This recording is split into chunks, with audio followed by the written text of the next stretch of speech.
Kalabalita, lokal. Ginaghathan Teachers Group of Civil Service Commission nga suspendihon ang implementasyon ng bagong nga dress code para haton mga magturot.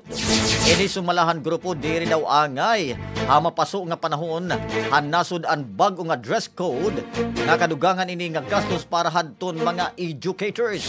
May babaruan requisitos Memorandum Circular Number 16 Series of 2024 ang Civil Service Commission CSC nga magsulot ang government employees and ASEAN inspired attire kada siya nga Lunes ang bulan han Filipiniana inspired attire kada ikaduwa nga dati ikapat nga Lunes.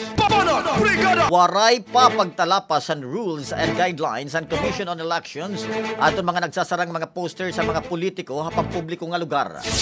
Sumalakan Maria Corazon Montraliana, Assistant Regional Director or Election Director and Commission on Election, diri pa matatawag nga ang kandidato ang mga nag-file ang ira kandidatura tungod waray pa magtikang an election period.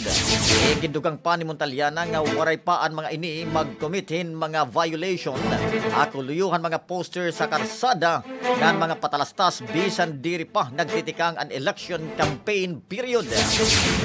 Kikilalon ang mga politiko asyahan nga adlawhan campaign period Pebrero 12 parahan national election kan Marso 28 naman parahan local nga election.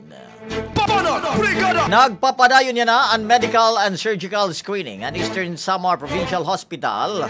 Preparasyon para hantikarabot nga free medical and surgical mission Pebrero 17 kutob Pebrero 20 tuig 2025. Gindumara gyapon ang screening Felipe Abrigo Memorial Hospital giwan nga Taft District Hospital.